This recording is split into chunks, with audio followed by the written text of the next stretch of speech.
I love catching up with past guests, especially those that are smashing it and making this crazy world a better place all at the same time. It's a touching episode 551 of the 12-year-old award-winning Small Business Big Marketing podcast. Well, I said, welcome to a small business marketing show where successful small business owners share their souls to take your marketing straight to the lead. Now, here's your host, Mr. Timbo Reid. And welcome back to your weekly dose of Do Good Marketing. And a big welcome to all members of the Small Business Big Marketing tribe on Facebook. I'm your host, Timbo Reid. You, infinitely more importantly, are a motivated business owner ready to crank out some great marketing to build that beautiful, beautiful business of yours into the empire that it absolutely deserves to be. And that is exactly why this podcast has existed for the past 12 years. As per usual, team, there's marketing GOLD dripping from the ceiling over here at Small Business Big Marketing's HQ. So let's get stuck right in. Simon Rowe is a special breed of entrepreneur who first appeared on this show 3 years ago. Back then, he just left his high-flying corporate job after the sight of an exhausted-looking homeless person inspired him to create Sleepbus, which is a safe, temporary, overnight accommodation service for people who have nowhere to stay on purpose-built buses.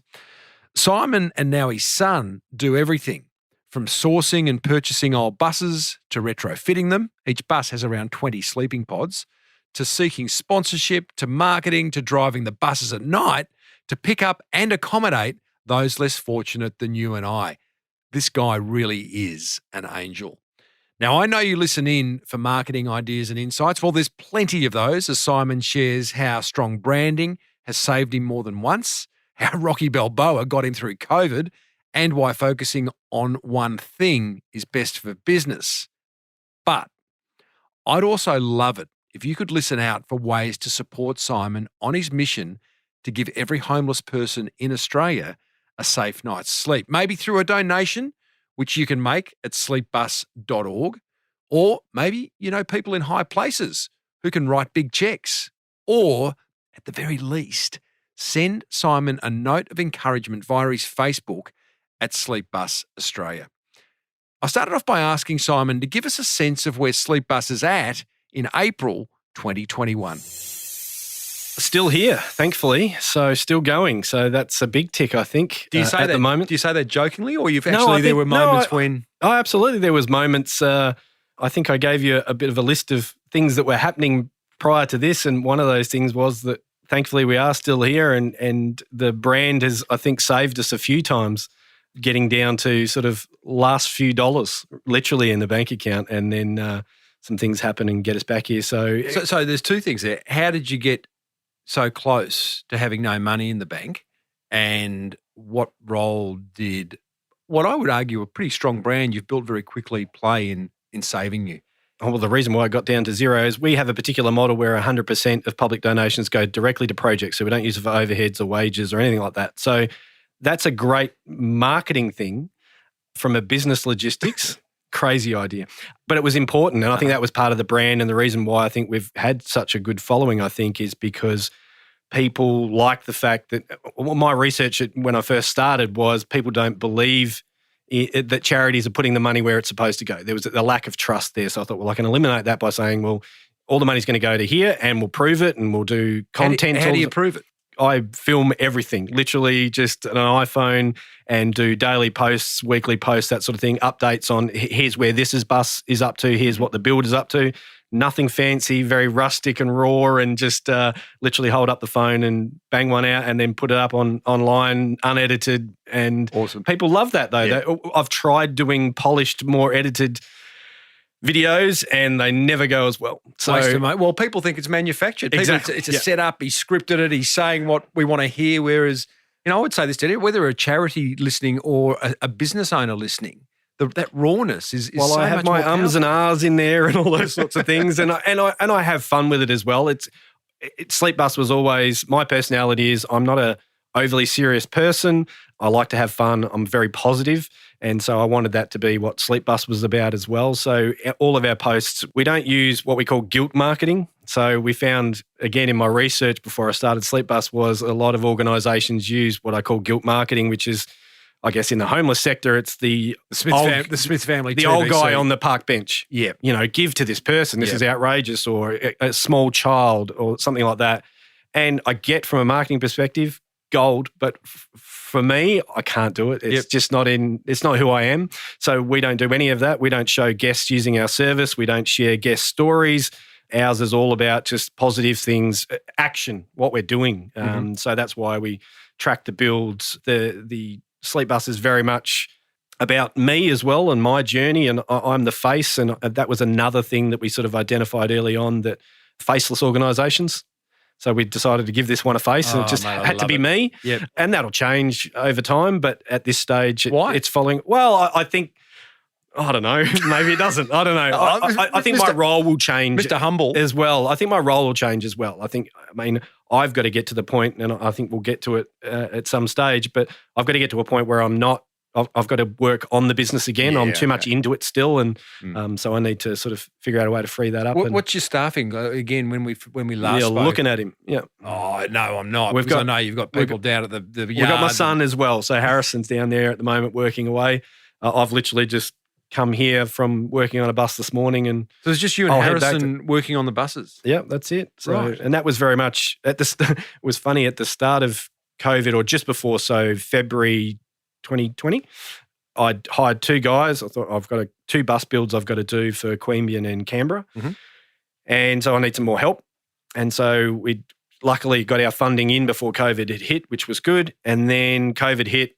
These guys were catching public transport, weren't comfortable catching public transport, so I lost those 2 guys. So it was literally just Harrison and I, because we lived together. So we literally just drove in through a checkpoint every day, come to work, built buses for 12 or just over 12 months, just the 2 of us. So, but that was good because we were able to keep going. And I think that's why, semi-serious, we are grateful that we're still here. We did have some funding in place just prior to COVID hitting. We could keep working, just the 2 of us, and manage to sort of focus on that. And it was good for us as well, because we had something to focus on. Other people weren't so lucky. So we're grateful for that as well. Well, I've got Guy Grossi, the famous restaurateur, coming in this afternoon. He had to close one of his restaurants. Yeah, I've heard some stories. I mean, look, we were very lucky. And we are also lucky enough as a family that we live in a regional area and we have a bit of land. And so... Yeah, right. We're here to talk. I'm interested in, dare I use the word, the business of Sleepbus and what role marketing's played. It is important, and what role marketing's played in getting you to where you are today. But I am interested, Simon, in your journey. So when I first met you, you just left a corporate job. I'm not going to go over the people could listen to our first episode. Suffice to say that, you stepped over a homeless person in St Kilda, like we all have. You look them in the eye, they're exhausted. You've gone home, told your sons about, this is terrible. We should do something about it. They've asked you to, they said, well, why don't you? They challenged me. You got off your ass and you've done it, and here you are today. I'm interested in, how have you changed as a person? I think you look different. I can see a sense of purpose really clear. I've lost weight as well, so since last time. I wasn't going to say that. You've got the hair bun going. You've completely lost the corporate thing. Yeah. Even got the work boots on today. Well, so you'd expect that. Got to be serious. These studios are dangerous places. But how have you changed as a person? I'm enjoying myself more. Absolutely. Loving life. Yeah, I am.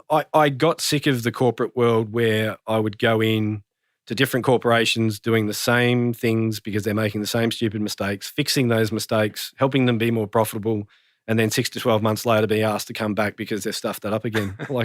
And literally over and over again, year after year. Yeah.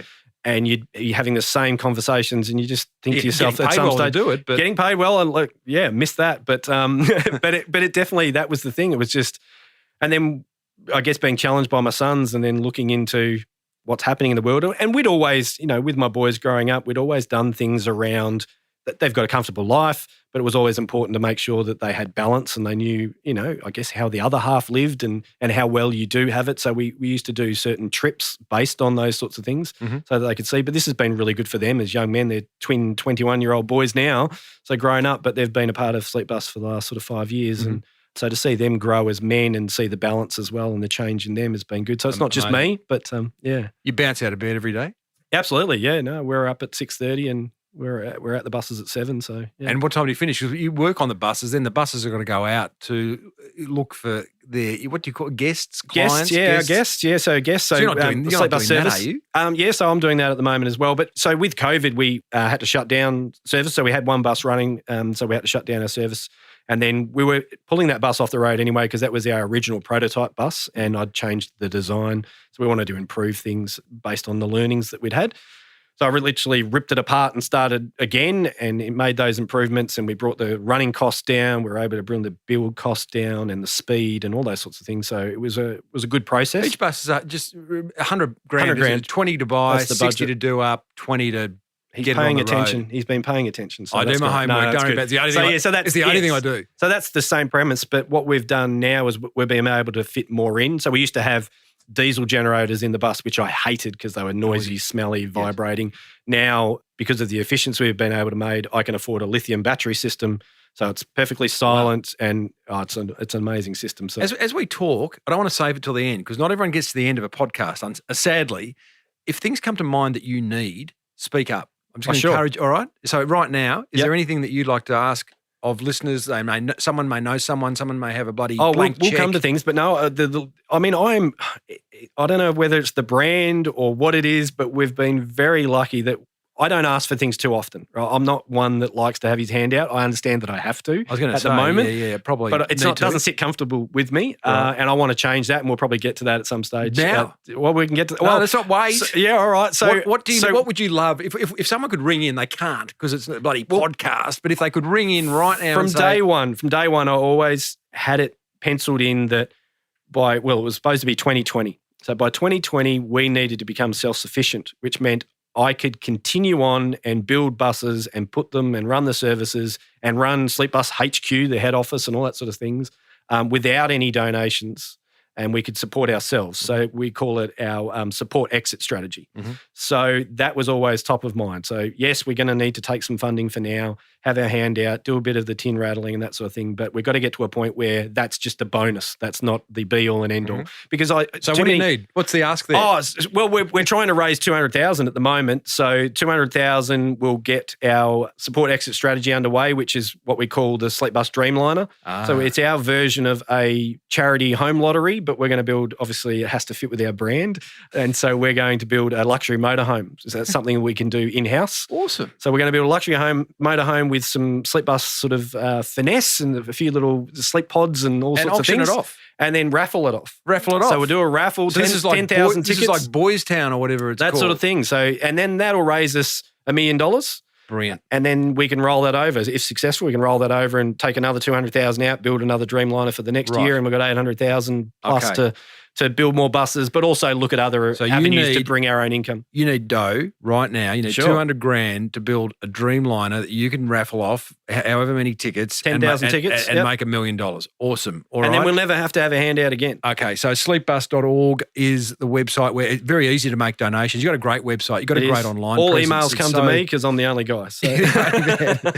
That's fantastic. Tell me, you're a changed person. Is there a story that you can share that comes to mind over the last couple of years that just melts your heart or confirms? You'd have confirmed every night. Yeah. Why you do? I can give a real real recent one actually. We just recently launched a service in Queanbeyan, just over the border from Canberra.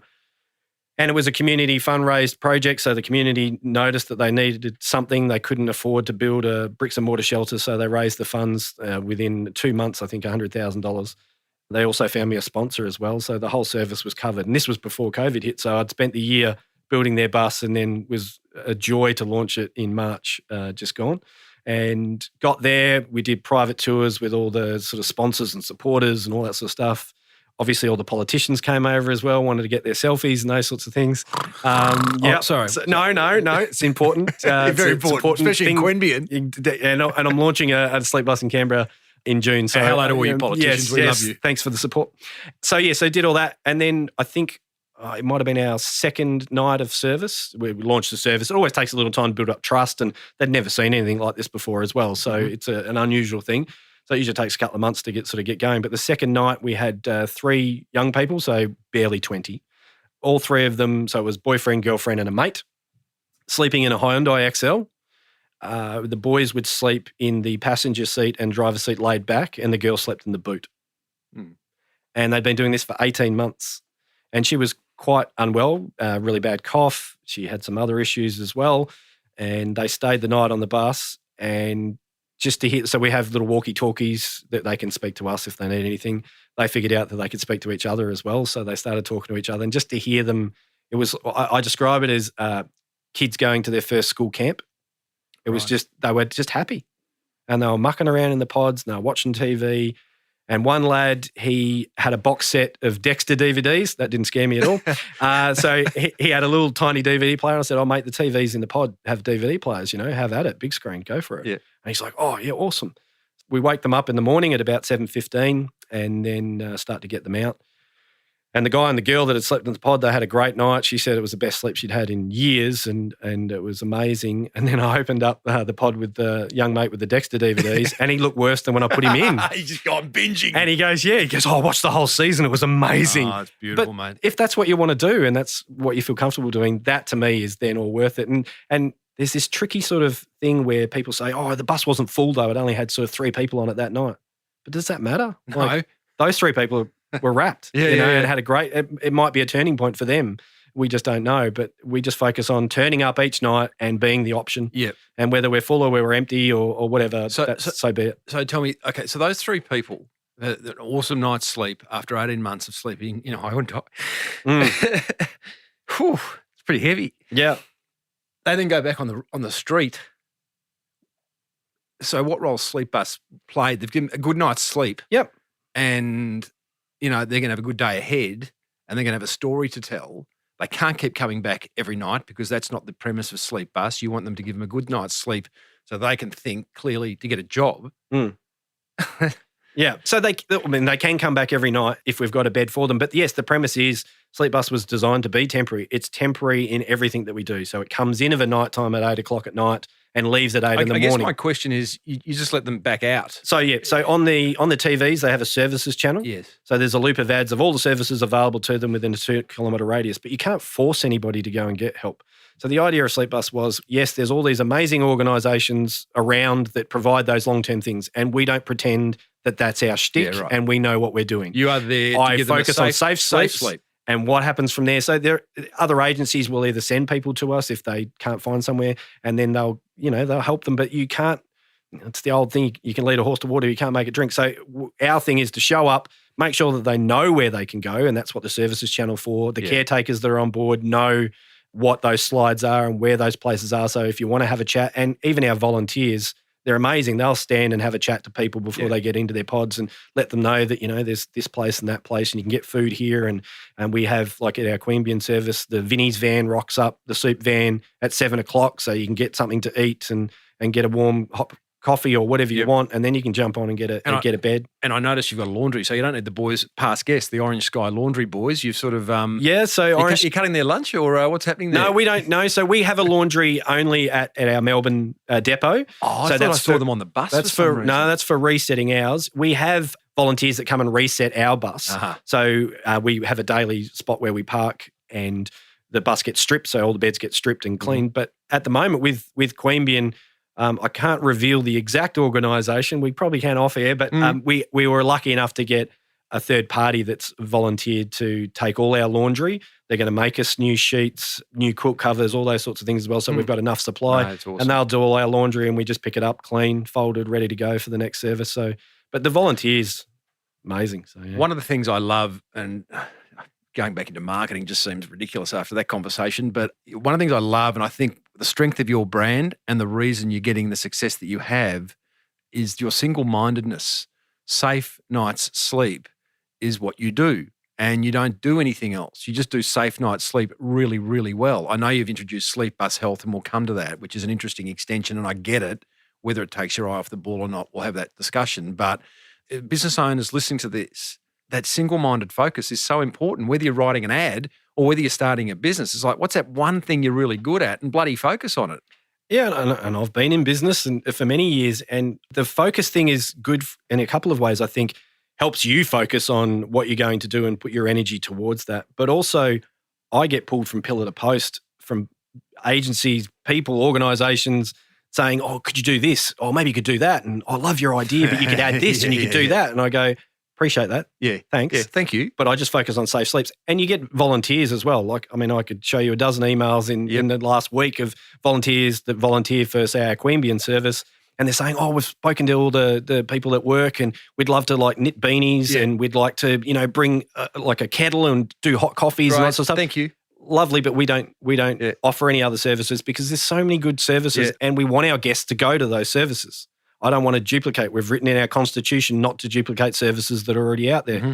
Let's just focus on our thing. We're filling a gap in the market, if you like. Are. And then we've got to push our guests. So, and also it makes a rod for your back, I think, too, because so today a volunteer is bringing cupcakes and hot coffee and beanies and that sort of thing, and they bring it every day this week. And then next week, that volunteer is not there. Mm-hmm. And so nothing comes. But the guest that's coming to us goes, I won't go to Vinny's van because Sleepbus has got stuff. Yeah, right. You don't want that. And then that causes, grief for everybody. Yeah. So I just focus on that. And there's plenty of other organisations that will accept your beanies and your cakes and your and your help and that sort of thing. So, what's been the hardest part so far, Simon, of running Sleepbus?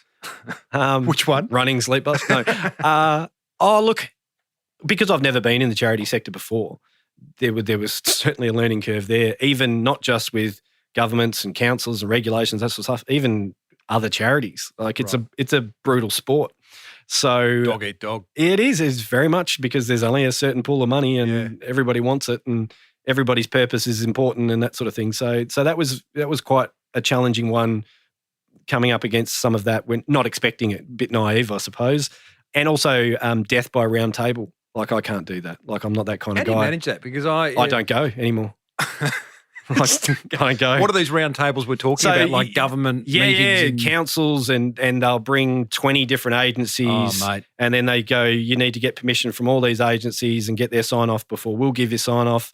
And I went to one in the early days and it was a round table that lasted 6 months and I got nowhere. Stop it. And I just went, not doing it anymore. Are you leaving money on the table by not attending the round table? Oh, well, my experience is councils don't give money anyway. Right. So, no, I'm not. Okay. So I made sure with my legal team that everything we did was legal and we're allowed to do and all those sorts of things. Yep. And we're allowed to park where we're allowed to park. And if there's any hurdles that we need to overcome, then we figure out legal ways to get around those. So we do all that thing properly, but not always do I get permission from a particular council to go into an area. So now it's changing. Obviously, we've been around for a little bit longer now and the tide's turning and councils talk to councils and, so it's not as big as risk as what we thought when it first came out and that sort of thing, this new thing. And so now they roll out the carpet a bit more. So you ever got ahead of yourself where you've kind of got a bit cocky and thought, this is in the bag, this donation or this sponsor or this volunteer network? It's probably in my MO, but it's but it's not. Money is always. I don't count the chickens until it's in the bank. So until it's cleared in the bank, I don't do anything. I don't plan anything until it's in the bank, and that's also why becoming self-sustaining is so important because I'm a planner. Like I have a strategy that I want to put out there. But I also have stages of that strategy, so I know I can't move into the next stage until XYZ's been hit, and we know where we're at. I see it in your documentation, your website copy, the PowerPoint deck you sent me. It's written by a businessman, and I really hope that over the years, as you do this, you don't become institutionalised into the charity sector and become one of those people. I'm focused on not. That. I imagine I see it happening all the time. And do you have someone to tap you on the shoulder and go, "Hey, mate, you've kind of." I've got plenty of mates in business and that sort of stuff that will, knock you down a peg. So that's pretty good. But in the same thing, you get the same people go, geez, this Sleepbus idea is really good. Could you make any money out of this? Like that's one of those holy cow ideas sort of thing. And it's not really what it's for, mate. But I appreciate it. But look, it's important not to get too involved. If those stories, and it's one of the reasons why we don't share people's stories is because a couple of things. I was homeless just for a brief period when I was 19 for 4 months, living in my car, and I wouldn't want my story shared. I mean, yes, I'm sharing it now, but you shared it on the first episode too, by the way. But that was my choice. I wouldn't want somebody sharing my story, and because those stories now particularly stay online forever. My story was shared for a purpose, but, those stories stay on there forever. And if you ever get back on your feet and that story's out there, anyway, I don't like that. I don't like the guilt marketing. And I don't like that gloom and doom. I prefer to stay positive and the things that we are sort of doing in a positive way. But it's important not to get caught up in even with the politics of it all. Like the red tape and the politics is maddening. And if you go down that rabbit hole, is it just? So I try and stay the business guy. And is it as simple when you confront that politics, that paperwork, these people who are putting up roadblocks? You literally just in your mind 1 second revisit, go, this is why I'm doing this. This is to give people a safe night's sleep. I had that very meeting last weekend. So I was up in Queanbeyan. Somebody from another organisation that was well respected by politicians come out to have a look at Sleepbus because basically been giving it some backhanded compliments amongst politicians. And I said, mate, you've never seen it. Come out and have a look. But this person had been in the industry for so long. Yeah. Institutionalised. That it wouldn't matter what I said. Mm-hmm. Just, never work, new ideas. This is the way it's got to be done and that sort of thing. And I get a lot of... What's that person's name out of interest? No. So again, that's negative and I try not to do that. There you go. But brand values. But there's also this, sometimes we get like a negative article from another agency. So they've written something and they'll say, Sleepbus is a Band-Aid measure. It's a waste of money. Affordable housing is the way to go. And then I get, respond. Yeah, right. And I generally don't respond. Yeah. I'll respond in private if I'm having a one-on-one like this, not with a radio and a microphone. But my comment is always, my response is always, yes, Sleepbus is a Band-Aid measure. Yes, it is a waste of money. And yes, affordable housing is the way to go. Yeah. But you haven't done it yet. And my throwback, which always puts them back in their place, I suppose, is, but what about tonight? That's all I focus on. Well, you're a bit like, I was just reading about the founder of Hinge, which is sort of an online dating app, and his slightly different. Yep. Slightly different. There is a reason for this digression. Yeah, we'll get there. Yeah. I'll let you guess. Give you 3 guesses. No. His whole sort of tagline is the dating app you want to delete. Right, because the idea is you find your life partner has deleted, and Sleepbus is the charity I want to close. Your charity you want to close. Exactly the same thing, and it's like, there's your tagline. There will be no invoice for that because, Thanks. I wouldn't do that. No. But that's kind of where you want to go with it. Tell me. Absolutely. I mean, because I've got my strategy rolled out for sort of 1 bus to 300 around the country because it's how many, based on the numbers that we know, how many buses we would need to be able to get people off the street and give them that option. But I don't want to get there. Mm-hmm. I mean, the best day would be closing the charity down because we've got affordable housing. My longer term strategy, because my original strategy was always affordable housing, and I tried to do what I called shelter shed, and it was converting shipping containers into affordable housing, stacking them on top of each other in places where, say here in Melbourne, was in docklands underneath the CityLink. Yes. Can't build under there. Let's stack some places under there temporarily. Well, there's already sea containers there. But yeah, that's right. So that was my theory. But the red tape, the government departments trying to get land, trying to get permission, it was just a nightmare. So I thought, okay, so this is a government thing. Government has to solve this. Mm-hmm. They have to put in the time on this. So what can I do then? So then as a business person, I went, okay, so what's the root cause? Where are the problems? Where's the gap in the market that we have to help? And that was keeping them safe and healthy until they got back on their feet, so that when the government did get their act together, we've got people that are in decent shape to be able to accept that health. That was the idea.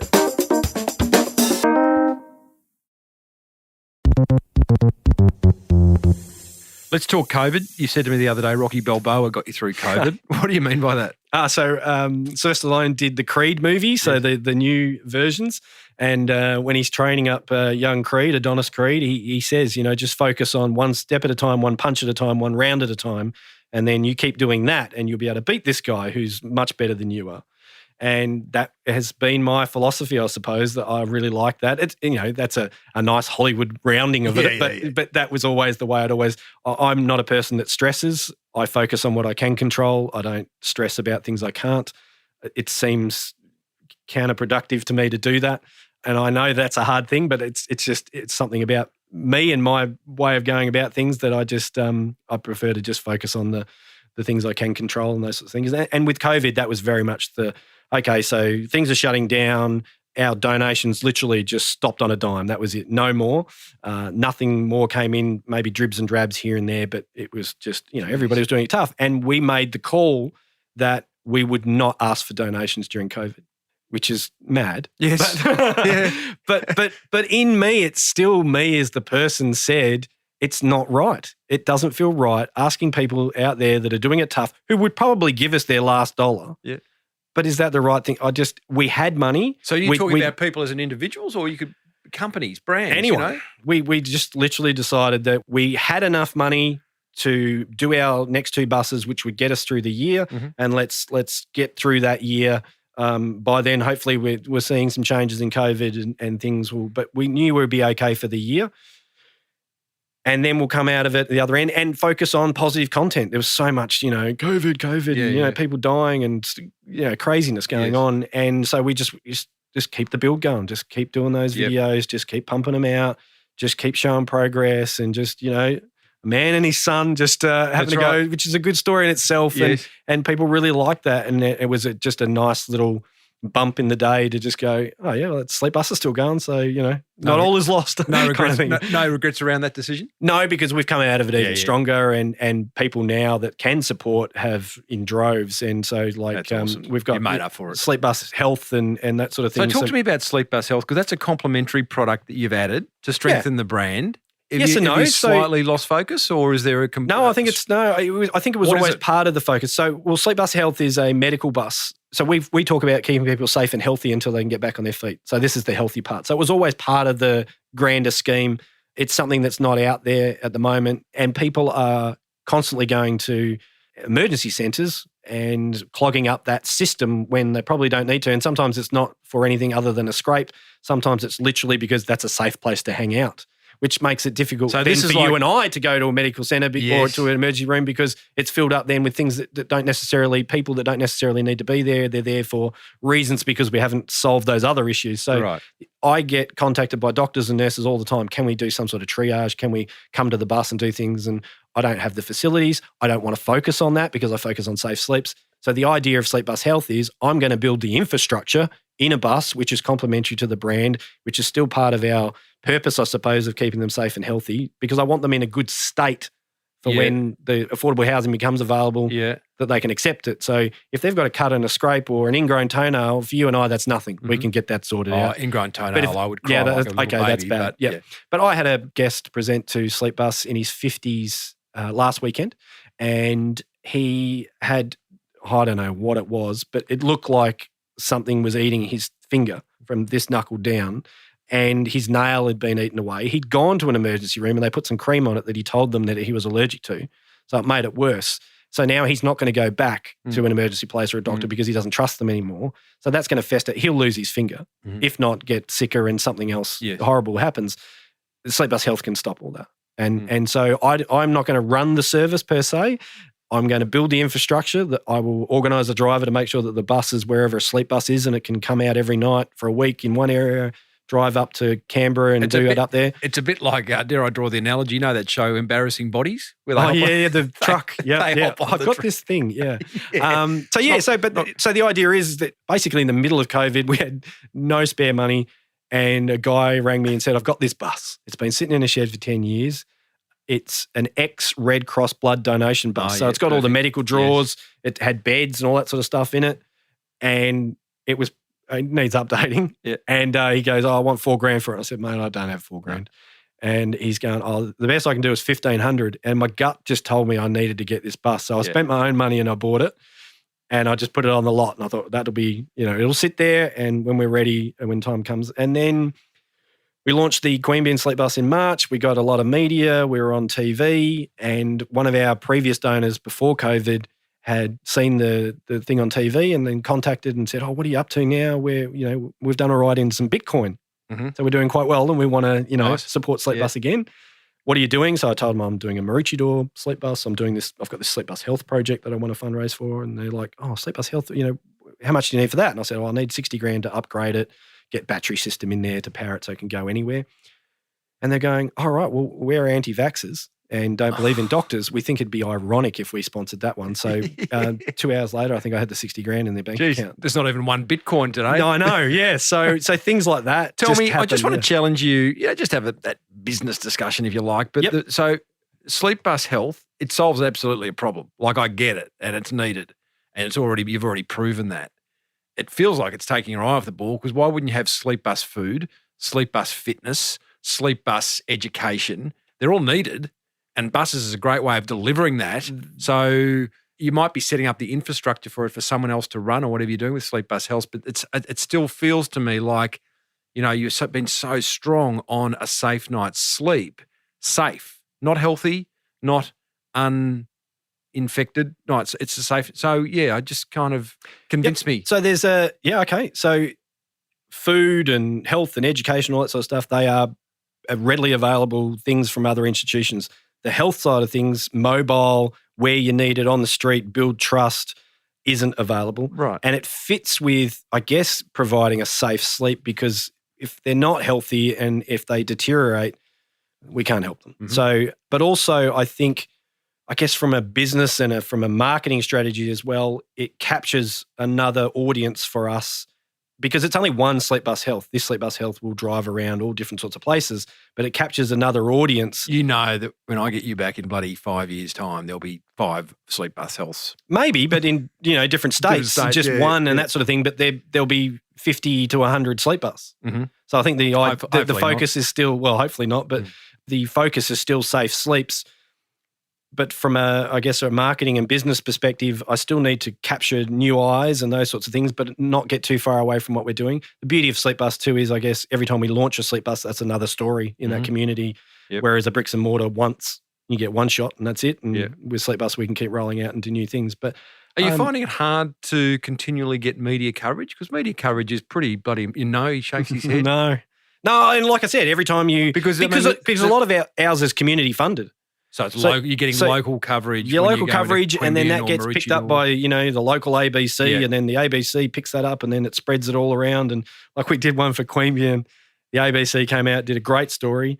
They put it on all their other ABC affiliates and that sort of stuff. It got to Perth. I got some calls from mates in Perth going, "Oh, Simon, ABC's kicking up a stink here." And I said, "Oh, what's happened?" They're going, "Oh, Sleepbus has launched in the Canberra suburb of Queanbeyan."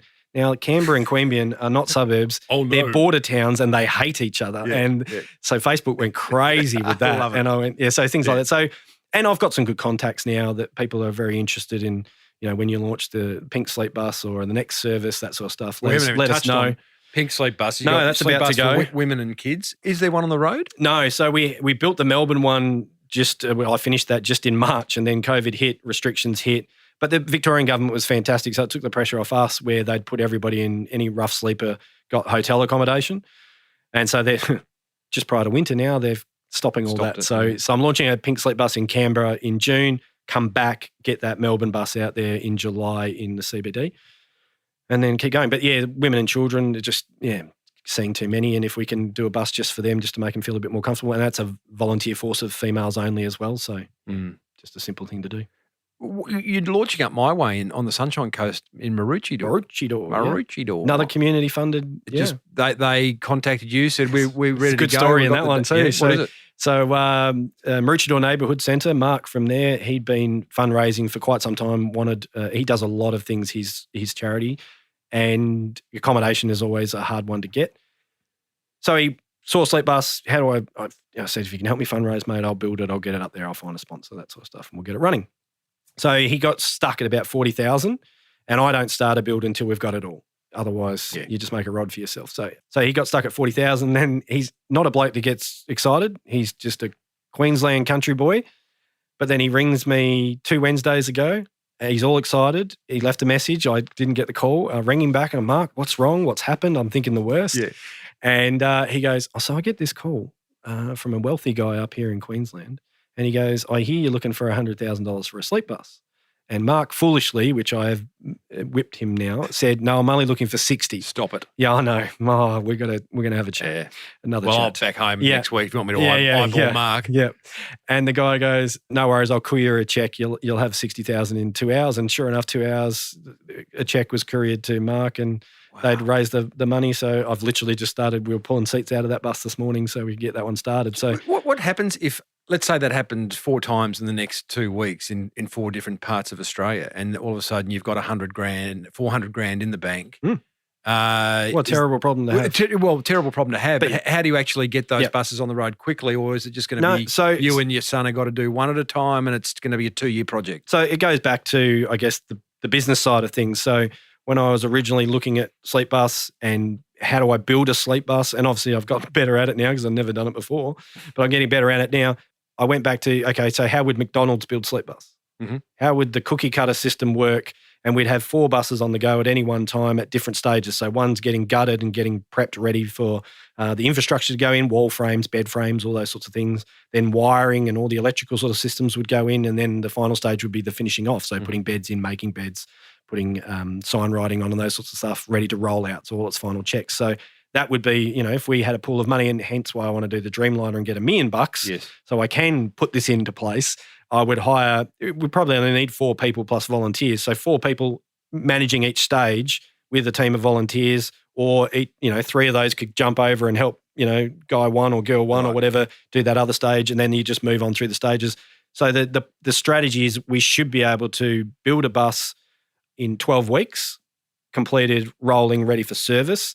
But if we get that system going of 4 buses on the go, we should be able to roll out one every 2 weeks. That's the model. So, but again, it's money, and that's why I need to get.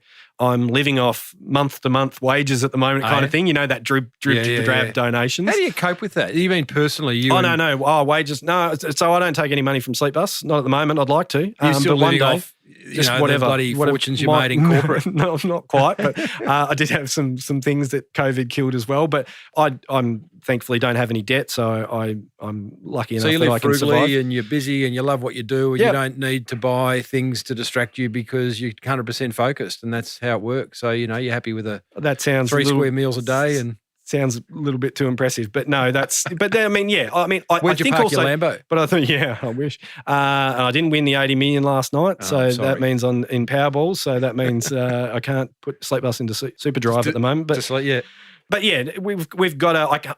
I personally can't keep chugging along like this. I need more movement, more progress, I think. So that's why now I'm kicking into gear with the Dreamliner. We tried to start it at the start of 2020 and then just went, no, pulled the pin on that one. This is not going to work.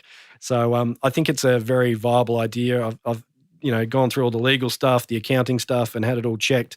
I think I've got an investment company on the hook for it. So we've sent them a pitch and they're pretty keen, and they've supported us before in some other things as well. Well, mate, this show will support that in any which way possible. Yeah, no, I appreciate it. Well, when I've got tickets to sell, absolutely. I will hit you up. I will demand every listener buy one. $100 a ticket, is it? Yeah. Awesome. Yeah. Tell me, let's talk about work-life balance. I'm very interested in, business owner well-being these days. I see far too many sick ones, tired ones. If we're going to work hard, we may as well work hard for a reason and not to, You don't need the balance then. No, that's right. Do you believe in work-life balance? No. It's next question. No, but I think yes, I do. It's kind of like I'm not a religious person, right? So we're getting into a topic now. So I'm not a religious person, but I believe in something, right? And it's the same with work-life balance. I believe in the general concept, but not necessarily what everybody bangs on about that you must this and that. I think if it's that old adage, and it's been around for a very long time, that if you're doing what you love, it's not a day's work kind of thing. Say that. Absolutely true. But I mean, I know that sounds corny, but I mean, I cherish my weekends when I can muck around with, old cars or whatever it is that that I want to do. I'm a bit of a MacGyver and play with all sorts of different things and crazy ideas. And the boys are like, Dad, seriously, what are you doing now? I enjoy that. So, but I love business. Like I love business a lot. So I read a lot of things. I study a lot of things, and I like to look at different ways to be able to achieve things. And I want to get back into business. And I think if I can use that sort of brain and that skill set that I have to be able to generate money for Sleepbus, then there's more joy for me, and that gives me more balance. But I mean, I pretty much do this 24/7 anyway. Yeah, I get that. But to me, it sounds But I know when to spend time with family. I know when to stop and go out and have dinner and maybe just, like, for instance, as soon as the Canberra Sleepbus is finished, then I've just told Harrison that that's it. For a week, we're done. Good. Before we launch it, we stop. Yep. We're going to do whatever. Come up to Noosa, mate, and have a holiday. We could do that. But I have a nice place. I can just sit there in the country and stay home. Yeah. But, we make sure that we do those sorts of things. And I know, I mean, I'd like to think I'm a pretty strong guy. So I do have to make sure that people around me are okay too, because I could just keep going. So you got to be mindful of what's happening. Are you mindful of that? Do you have a little radar that's going on and just checking in on Harrison? We call it my spidey senses. Yeah. So my spidey senses go off, and I feel something that Yeah, like and it went off, not to give you another sad story, but we had a lady present to Sleepbus 2 weekends ago, and she had a sad story. We never ask for anybody's stories, but if obviously they want to talk, we listen, right? So, but we never ask, what's your situation? Why are you here? What's caused this? None of that. This is just come in, grab safe a bed. place. You can come and have a sleep. There's no judgment. Don't care. And yeah, she had this very sad story about, oh, no, before I get to the story, she finished sleeping on the bus. She had a guy with her and she didn't want to be out on the street, and she asked if she could stay with the bus all day. And I said, unfortunately, that's not what's, head down to one of the other, and I told her one of the other places that she could go to. And then the guy said, no, stay with us. No, you'll be right with us all day. And my spidey senses went off, and I'm like, something's not right here. Like, that just didn't sound right. And so I rang one of the agencies in town that I speak to quite often about different people that are on the street, and they said, oh yeah, we know her, and she has bounced around since she was 16. She's now in her late 30s, and she bounces around from deadbeat to deadbeat. That's how she survives. And there was a story of her being kept somewhere by a handyman of a hotel, and the owners didn't know. And as in hostage? Not as in hostage, no, but she could stay there for free. Yeah, okay. Yeah. Quite much. Yeah. And so that was my spidey senses, that she was worried about this guy finding her again. So, but again, I've got to be careful that I don't go down that rabbit hole and get too worried about. I mean, I've told her where she can go for help. Given her a safe night's sleep. I've let the agency know about her, and that she stayed on the bus last night, and that she seems healthy, but that I had some concerns, and then I have to leave that. Yeah. And it's the same thing too whenever you have the service and you're full and you're turning people away. I mean, horrible, but you can only focus on the people I've got on the bus and look after them and make sure they have a good night, and hope that you can get to the others tomorrow. But if I worry about them as well, you will go nuts. Classic example, Simon. I've asked you about your own well-being. You've quickly answered it, then gone back into talking about the business of Sleepbus. This is what you do. Because I'm not worried about me, and I'm Well, I am. Okay, thank you. I care for you, and I want you to continue doing what you're doing. And I am very lucky in that, we spoke, I think, before we started this about last time I was on the show. Listeners, you found me a place to our Sleepbus hub, we call it, where we build all Sleepbus, and I still have that. Amazing. And the landlord doesn't charge me anything. They doesn't charge me for the water or the power. I just have it free and clear, and there's never any issues. I think it's good for him too, because it's his way of giving back, and it's very easy for him to do. But also, it's a heritage listed building, and people can't do much with it. Were squatting in it before, and now it's being looked after. So all those sorts of things. But like I said to you before, I don't ask for help often. Yeah. Well, I think when people ask, but when I do ask, I get help all right. instantly. Well, we're asking combined now, listeners. Sleepbus.org is where you'll find Simon. It's where you can donate. You can contact him. You can see the developments and all the different buses that he's working on. And, you want 200 grand right now to build the Dreamliner. I hope we can do that. To be self-sufficient, yeah. If there is anything else that you need, here's your last opportunity, or you can tell me down the track. I don't know what it is, but just ask. He's finding it hard. No, I think the Dreamliner is our goal. I want to be self-sufficient. Let's make that happen. And I think that's a real viable option. And it can lead the way. I think it can show other organisations that this is what you should be focusing on. You should be focusing on not having your hand out all the time, because too many organisations, we might be going over time, but too many organisations take government funding, which we don't, but they take government funding and then do that program for that 12 months and then for whatever reason don't get that funding again. So they just shut the program down, fire all those people. How is that any benefit? Nonsense. I don't get it. Sleepbus.org. You've been listening to Simon Rowe, the founder and bloody genius behind it. Well done, mate, and thank you for what you do. Appreciate your time. Thank you.